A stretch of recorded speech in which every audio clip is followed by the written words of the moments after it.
नमस्कार दोस्तों, जय हिंद, जय भारत। मैं हूं CL Saini, CDRK Saini BEd classes में आप सभी का हार्दिक स्वागत है, अभिनंदन है। देखिए, हमारे इस चैनल के माध्यम से आप सभी के लिए पाठ योजनाओं का निर्माण करना आपको बता रहे हैं। आप द्वारा जो भी टॉपिक हमें सेंड किए जा रहे हैं अंडर 10 डेज में, उन टॉपिक्स पर पाठ योजनाओं का निर्माण करके हमारे चैनल पर अपलोड किया जा रहा है। तो आप इसी तरह हमें टॉपिक सेंड करते रहेंगे तो हम भी अंडर 10 डेज में आपके टॉपिक्स पर पाठ योजनाओं का निर्माण करने का प्रयास करेंगे। देखिए, आज की लाइव क्लास में हम विज्ञान पाठ योजना क्रमांक 8 विज्ञान विषय के अंतर्गत जीव विज्ञान का एक टॉपिक है पादपों में जनन। देखिए, इससे पहले हमने जंतुओं में जनन पर पाठ योजना का निर्माण किया था। तो यहाँ पर पादपों में जनन, इस टॉपिक पर आप किस तरह पाठ योजना का निर्माण कर सकते हैं। आपको पादपों में जनन इस मुख्य प्रकरण के आधार पर कौन कौन से ऐसे टॉपिक लेने हैं जिन पर आप अच्छी पाठ योजना का निर्माण कर सको। तो आप सब बने रहें हमारे साथ, हमारे इस चैनल के साथ। और यदि आप हमारे इस चैनल पर पहली बार आए हैं तो हमारे इस चैनल को सब्सक्राइब करें और पास ही बने बेल आइकन को जरूर दबावें। देखिए, यहाँ पर जब हम विज्ञान की पाठ योजना का निर्माण करते हैं तो सबसे पहले हम श्यामपट्ट पूर्ति का निर्माण करते हैं। श्यामपट्ट पूर्ति के अंतर्गत हम विद्यालय का नाम, कक्षा, दिनांक, विषय, उप विषय। देखिए, यहाँ पर विज्ञान हमारा मुख्य विषय है और उप विषय है जीव विज्ञान। इसी तरह कालांश और कालांश का समय, और बीच सेंटर में हमारा मुख्य प्रकरण लिखते हैं।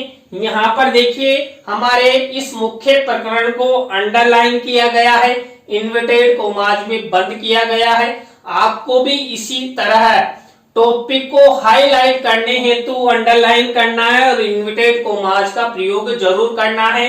तो इस तरह आपको ये श्यामपट्ट पूर्ति बनानी है। श्यामपट्ट पूर्ति के बाद आपको उद्देश्य बनाने हैं, विशिष्टीकरण बनाने हैं और अपेक्षित व्यवहारगत परिवर्तन बनाने हैं।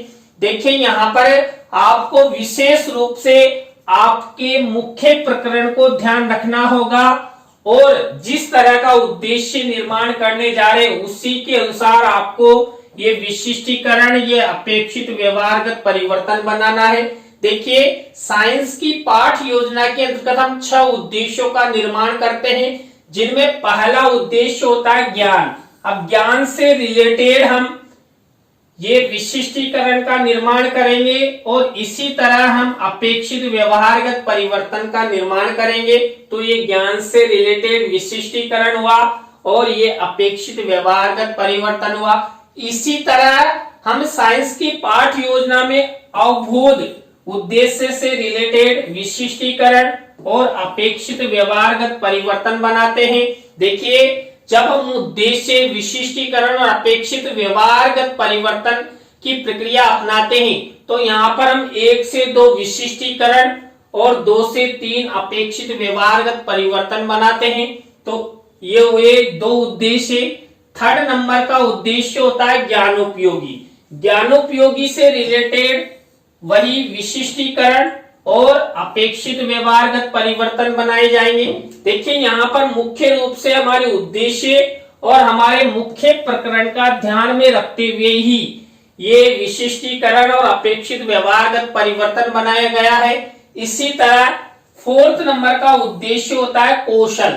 कौशल से रिलेटेड ये विशिष्टीकरण और ये अपेक्षित व्यवहारगत परिवर्तन। आप साइंस के टॉपिक लेकर जब पाठ योजना का निर्माण करते हैं तो आपको इसी फॉर्मेट का प्रयोग करना है। 5वें नंबर का हमारा उद्देश्य होता है अभिरुचि। देखिए, अभिरुचि से रिलेटेड ये विशिष्टीकरण, ये अपेक्षित व्यवहारगत परिवर्तन। इसी तरह अभिवृत्ति से रिलेटेड आपको ये विशिष्टीकरण बनाने हैं और ये अपेक्षित व्यवहारगत परिवर्तन बनाने हैं। इस तरह आपको बायो के अंदर ये 6 उद्देश्य बनाने हैं, विशिष्टीकरण बनाना है, ये अपेक्षित व्यवहारगत परिवर्तन बनाना है। उद्देश्यों के बाद हमारी नेक्स्ट प्रक्रिया आती है कक्षा शिक्षण सहायक सामग्री की। देखिए, कक्षा शिक्षण सहायक सामग्री 2 प्रकार की होती है, सामान्य और विशिष्ट। सामान्य शिक्षण सहायक सामग्री तो हमारे पास होती है लेकिन ज्यादा मेहनत नहीं करनी पड़ती, लेकिन जो विशिष्ट शिक्षण सहायक सामग्री होती है इसका हमें निर्माण करना होता है।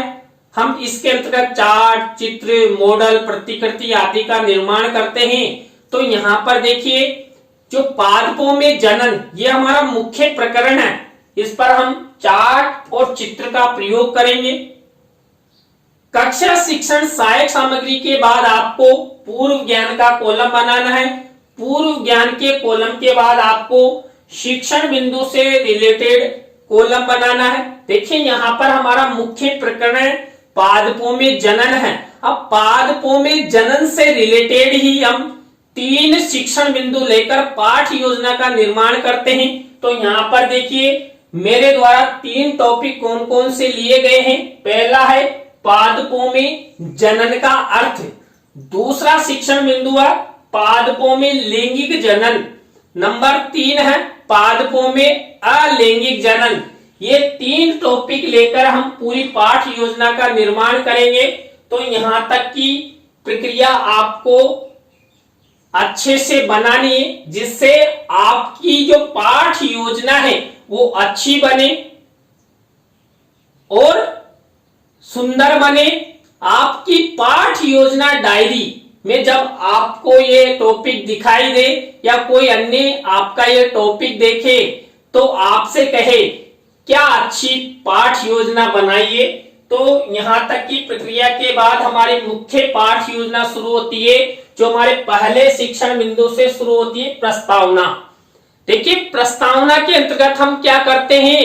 प्रस्तावना शिक्षण बिंदु के अंतर्गत हम प्रस्तावना के प्रश्न बनाते हैं। 3 से 5 प्रश्नों में अंतिम प्रश्न समस्यात्मक बनाते हैं। प्रश्नों में तारतम्यता लेते हैं, जिगजैग लेते हैं और उत्तरों से ही प्रश्न बनाए जाते हैं। सरल से कठिन की ओर शिक्षण सूत्र का प्रयोग किया जाता है और जो प्रस्तावना के प्रश्न बनाए जाते हैं ये छात्र छात्राओं के पूर्व ज्ञान पर होते हैं। छात्र छात्राओं से जो उत्तर मिलता है उसी उत्तर से प्रश्न बनाए जाते हैं। प्रस्तावना के प्रश्न संक्षिप्त होते हैं, सरल होते हैं और छात्रों के लिए बोधगम्य होते हैं। छात्र उनका उत्तर अच्छे से दे सके ऐसे प्रश्न बनाए जाते हैं। देखिए, पादपों में जनन, इस टॉपिक से रिलेटेड मैंने प्रस्तावना के प्रश्न कैसे बनाए। यहां पर पहला प्रश्न देखिए, संसार का सबसे बुद्धिमान प्राणी किसे माना जाता है। देखिए, संसार का सबसे बुद्धिमान प्राणी मानव है। अब इसी उत्तर से हमारा नेक्स्ट प्रश्न बनेगा, मानव अपनी श्वसन क्रिया करने हेतु कौन सी गैस ग्रहण करता है। देखिए, ऑक्सीजन गैस ग्रहण करता है। अब इसी उत्तर से हमारा नेक्स्ट प्रश्न बनेगा, मानव को ऑक्सीजन किससे प्राप्त होती है। देखिए, मानव को ऑक्सीजन कृत्रिम और प्राकृतिक रूप से प्राप्त होती है, लेकिन हमें सबसे ज्यादा ऑक्सीजन पेड़ पौधों से प्राप्त होती है। तो इसी उत्तर से हमारा नेक्स्ट प्रश्न बनेगा, पेड़ पौधे अपने जैसे ही दूसरे पेड़ पौधे कैसे तैयार करते हैं। देखिए, मान लीजिए मैं मनुष्य हूं तो मेरे जैसा ही अन्य मनुष्य कैसे तैयार होगा, वैसे ही पेड़ पौधों अपनी संतति का निर्माण करते हैं, यानी अपने जैसे ही पेड़ पौधे तैयार करने हेतु क्या करते हैं, जनन की प्रक्रिया अपनाते हैं। अब यहाँ पर इसी उत्तर से हमारा नेक्स्ट प्रश्न बनेगा, पादपों में जनन के बारे में आप सब क्या जानते हैं। अंतिम प्रश्न समस्यात्मक हो गया, उत्तरों से प्रश्न बनाए गए, प्रश्नों में तारतम्यता है, जिग-जैग है। सभी प्रश्न सरल से कठिन की ओर शिक्षण सूत्र पर आधारित है। छात्रों के पूर्व ज्ञान पर आधारित है। इस तरह आपको ये प्रस्तावना के प्रश्न बनाने हैं। प्रस्तावना के प्रश्नों के बाद आपको सेकंड स्टेप अपनानी है उद्देश्य कथन की। देखिए, उद्देश्य कथन किया जाता है हमारे मुख्य प्रकरण का। और एक बात और विशेष, जब हम कक्षा में साइंस की पाठ योजना का प्रस्तुतिकरण करते हैं तो उद्देश्य कथन करते हुए हम श्याम पट पर हमारे मुख्य प्रकरण का नाम लिखते हैं। बच्चों, आज हम सब पादपों में जनन के अंतर्गत पादपों में जनन का अर्थ, पादपों में लैंगिक जनन, पादपों में अलैंगिक जनन के बारे में विस्तार पूर्वक अध्ययन करेंगे। तो इस तरह बोलते हुए हम यहाँ पर अपना मुख्य प्रकरण भी लिख देते हैं और छात्र छात्राओं को शिक्षण सहायक सामग्री में, देखिए यहाँ पर मेरे द्वारा मिनीचर का निर्माण किया गया है, चित्र दिखाया गया है। तो इस तरह हम उद्देश्य कथन में चित्र भी दिखा सकते हैं, चित्र के माध्यम से उद्देश्य कथन भी कर सकते हैं। तो ये हमारी सेकंड स्टेप हुई। थर्ड नंबर की स्टेप आती है हमारी पाठ प्रस्तुतिकरण की। देखिए, पाठ प्रस्तुतिकरण के अंतर्गत वही हम 3 शिक्षण बिंदु लेना शुरू करते हैं। यहाँ पर देखिए, पहला शिक्षण बिंदु हमने क्या लिया, पादपों में जनन का अर्थ। देखिए, पादपों में जनन का अर्थ, इस शिक्षण बिंदु के विकासार्थ विकासात्मक प्रश्न उत्तर बनाए जाते हैं। विकासात्मक प्रश्न उत्तर हम 3 से 3 बनाते हैं, कम से कम 4 भी बना देते हैं कभी कभी, लेकिन 3 तो बनाते ही बनाते हैं। तो यहाँ पर देखिए, ये 3 विकासात्मक प्रश्न और ये विकासात्मक उत्तर बनाए गए हैं। आपको भी इसी तरह विकासात्मक प्रश्न बनाना है। अब यहाँ पर पादपों में जनन का अर्थ, इसके विकासात्मक प्रश्न उत्तरों के बाद हम छात्र अध्यापक छात्र अध्यापिका कथन करते हैं। ये छात्र अध्यापक छात्र अध्यापिका कथन हुआ पादपों में जनन का अर्थ से रिलेटेड। अब जो ये छात्र अध्यापक छात्र अध्यापिका कथन किया, इसी में से कोई मुख्य शब्द, सेंटेंस या परिभाषा को श्यामपट्ट कार्य वाले कॉलम में ब्लैक शीट का निर्माण करके यहाँ पर लिख देते हैं। देखिए, पादपों में जनन से रिलेटेड ये मुख्य शब्द मेरे द्वारा लिख दिए गए हैं, आपको भी इसी तरह लिखना है। और इसी छात्र अध्यापक छात्र अध्यापिका कथन से रिलेटेड शिक्षण सहायक सामग्री में देखिए, पादपों में जनन, इससे संबंधित चित्र मिनीचर के रूप में लगाया जाता है। तो मैंने आपको बताया था, यहाँ पर हम चार्ट और चित्र का प्रयोग करेंगे। देखिए, चार्ट और चित्र का प्रयोग कर दिया है हमने। यहाँ पर पादपों में जनन से रिलेटेड नर जननांग और मादा जननांग के बारे में चित्र मेंशन किया है। तो ये छात्र अध्यापक छात्र अध्यापिका कथन हुआ। अब इसी से रिलेटेड हम बोध प्रश्न उत्तर बनाएंगे। देखिए, यहाँ पर जितनी विषय वस्तु होती है उसके आधार पर हम 3 से 5 बोध प्रश्न बनाते हैं। तो मेरे द्वारा यहाँ पर 5 बोध प्रश्न बनाए गए। आप 3 भी बना सकते हैं, 4 भी बना सकते हैं, 5 भी बना सकते हैं। कम से कम आपको 3 तो बनाना ही है, कंपल्सरी है। तो ये पादपों में जनन का अर्थ से रिलेटेड बोध प्रश्न हुए। तो इस तरह हमारा पहला शिक्षण बिंदु कंप्लीट हो चुका है। यहाँ पर हमने वही सबसे पहले विकासात्मक प्रश्न उत्तर, छात्र अध्यापक छात्र अध्यापिका कथन और बोध प्रश्न बनाए। इसके बाद हमारा सेकंड शिक्षण बिंदु शुरू होता है पादपों में लैंगिक जनन। देखिए, पादपों में लैंगिक जनन से रिलेटेड ही हम क्या करेंगे, विकासात्मक प्रश्न उत्तर बनाएंगे। ये देखिए, 3 विकासात्मक प्रश्न उत्तर यहाँ पर बनाए गए हैं। अब पादपों में लैंगिक जनन, इससे ही रिलेटेड छात्र अध्यापक छात्र अध्यापिका कथन किया जाएगा। ये छात्र अध्यापक छात्र अध्यापिका कथन। अब इसी से रिलेटेड कोई मुख्य शब्द, सेंटेंस को हम क्या करेंगे, श्यामपट्ट कार्य वाले कॉलम में ब्लैक शीट का निर्माण करके यहाँ पर इस तरह लिख देंगे। अब इसी छात्र अध्यापक छात्र अध्यापिका कथन से रिलेटेड शिक्षण सहायक सामग्री में चित्र का मेंशन करेंगे। तो यहाँ पर देखिए, ये चित्र मेरे द्वारा मिनीचर के रूप में लगाया गया है। तो इस तरह आपको पादपों में लैंगिक जनन से रिलेटेड छात्र अध्यापक छात्र अध्यापिका कथन करना है, छात्र छात्रा क्रिया वाला कॉलम बनाना है, शामपट कार्य वाला कॉलम बनाना है और शिक्षण सहायक सामग्री का कॉलम बनाना है। अब इसी से रिलेटेड हम क्या करेंगे, बोध प्रश्न करेंगे।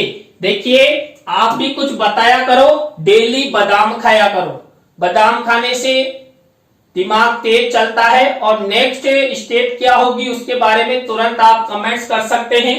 तो पादपों में लैंगिक जनन से रिलेटेड हम यहाँ पर वही बोध प्रश्न उत्तर बनाएंगे। मैंने आपको बता ही दिया 3 से 5 बोध प्रश्न बनाए जाते हैं, तो वही मेरे द्वारा 5 बोध प्रश्न बनाए, आप 3-4 जो भी आपकी इच्छा कहती है उतने बना लेना। तो ये पादपों में लैंगिक जनन से रिलेटेड बोध प्रश्न उत्तर होंगे। तो हमारे 2 शिक्षण बिंदु कंप्लीट हो चुके हैं। यहाँ पर भी हमने वही पहले विकासात्मक प्रश्न उत्तर बनाए, छात्र अध्यापक छात्र अध्यापिका कथन किया और बोध प्रश्न किए। इसके बाद हमारी 3rd नंबर का शिक्षण बिंदु शुरू होता है। 3rd नंबर का शिक्षण बिंदु हुआ हमारा पादपों में अलैंगिक जनन। देखिए पादपों में अलैंगिक जनन शिक्षण बिंदु के विकासार्थी विकासात्मक प्रश्न उत्तर बनाए जाएंगे। तो ये विकासात्मक प्रश्न उत्तर हो गए। इसी से रिलेटेड अब हम क्या करेंगे, वही छात्र अध्यापिका कथन करेंगे पादपों में अलैंगिक जनन। अब इसी छात्र अध्यापिका कथन में से मुख्य शब्द सेंटेंस को शामपट कार्य वाले कॉलम में लिखेंगे, ब्लैक शीट का निर्माण करेंगे, सिल्वर कलर का पेन यूज करेंगे और इसी से रिलेटेड शिक्षण सहायक सामग्री में हम क्या करेंगे, चित्र मिनिएचर के रूप में लगाएंगे। इस तरह आपको वही छात्र अध्यापिका क्रिया, छात्र छात्रा क्रिया, शामपट कार्य और शिक्षण सहायक सामग्री का कॉलम बनाना है। अब इसी से रिलेटेड हम क्या करेंगे, बोध प्रश्न उत्तर बनाएंगे। तो बोध प्रश्न उत्तर ये देखिए मेरे द्वारा वही 3 बोध प्रश्न बनाए गए हैं। तो आपको ये बोध प्रश्न उत्तरों की स्टेप अपनानी है। तो दोस्तों यहाँ पर हमने 3 शिक्षण बिंदुओं का अध्ययन कर लिया है। तीनों शिक्षण बिंदुओं में हमने वही विकासात्मक प्रश्न उत्तर, छात्र अध्यापिका कथन और बोध प्रश्नों की प्रक्रिया अपनाई। इसके बाद हमारी 4th नंबर की स्टेप आती है पुनरावृत्ति प्रश्नों की। देखिए पुनरावृत्ति प्रश्न हमने जो 3 शिक्षण बिंदु लिए थे उन्हीं 3 शिक्षण बिंदुओं में से पुनरावृत्ति प्रश्न बनाए जाते हैं। तो ये 5 पुनरावृत्ति प्रश्न आपको बनाने हैं और ये इनके उत्तर इस तरह का फॉर्मेट आपको बनाना है। पुनरावृत्ति प्रश्न उत्तरों के बाद हमारी नेक्स्ट स्टेप आती है मूल्यांकन प्रश्नों की। देखिए जो पादपों में जनन ये टॉपिक आपके फाइनल लेसन में तो बहुत महत्वपूर्ण है, अच्छा टॉपिक है। तो यहाँ पर ये मूल्यांकन प्रश्न 3 तरह के बनाए जाते हैं। देखिए 3 तरह के प्रश्नों में हम वस्तुनिष्ठ प्रश्न, रिक्त स्थानों से रिलेटेड, सत्य असत्य से रिलेटेड या एक पंक्ति वाले प्रश्न उत्तर लेते हैं और इस तरह हम 6 प्रश्नों का निर्माण करते हैं। देखिए ये 6 प्रश्न लिखने हैं तो हम ब्लैक शीट का निर्माण करते हैं, सिल्वर कलर का पेन यूज करते हैं और जब हम दैनिक पाठ योजना डायरी में मूल्यांकन प्रश्न बनाते हैं तो किसी भी प्रश्न का उत्तर नहीं लिखते हैं, यहाँ पर भी नहीं लिखा हुआ है। तो इस तरह आपको ये मूल्यांकन प्रश्न बनाने हैं। मूल्यांकन प्रश्नों के बाद हमारी नेक्स्ट स्टेप आती है गृह कार्य की। देखिए गृह कार्य के अंतर्गत वही हम शामपट कार्य वाले कॉलम में ब्लैक शीट का निर्माण, सिल्वर कलर पेन से हम 1 या 2 निबंधात्मक प्रश्न छात्र छात्राओं को होमवर्क के लिए देते हैं और होमवर्क के द्वारा छात्रों का लेखन कौशल विकसित होता है। तो दोस्तों आज की पाठ योजना की लाइव क्लास के अंतर्गत हमने विज्ञान पाठ योजना क्रमांक 8 के अंतर्गत बायोलॉजी के अंतर्गत पादपों में जनन इस टॉपिक को लेते हुए आपको पाठ योजना का निर्माण करना बताया। आज की पाठ योजना की लाइव क्लास आपको कैसी लगी कमेंट्स में हमें जरूर बताएं। अच्छी लगी हो तो लाइक करें, कमेंट्स करें और शेयर जरूर करें। दोस्तों आप इसी तरह हमारा सपोर्ट करते रहेंगे तो हम भी आपके लिए कुछ नया करते रहेंगे, और आप बराबर कमेंट्स करते रहते हैं, अच्छी बात है। आप हमारा सपोर्ट कर रहे हैं। इसी तरह नई पाठ योजना के साथ हम आपसे फिर मिलेंगे। और देखिए, हाँ बिल्कुल, आप पीडीएफ पीपीटी प्राप्त कर सकते हैं, फ्री नहीं है बिल्कुल। आप जो भी शुल्क हमारे द्वारा निर्धारित है वो आपको देना होगा। आप यहां पर हमें कांटेक्ट कर सकते हैं और पीपीटी पीडीएफ प्राप्त कर सकते हैं। तो आज के लिए बस इतना ही, इजाजत दीजिए। जय हिंद, जय भारत, राम राम साहब।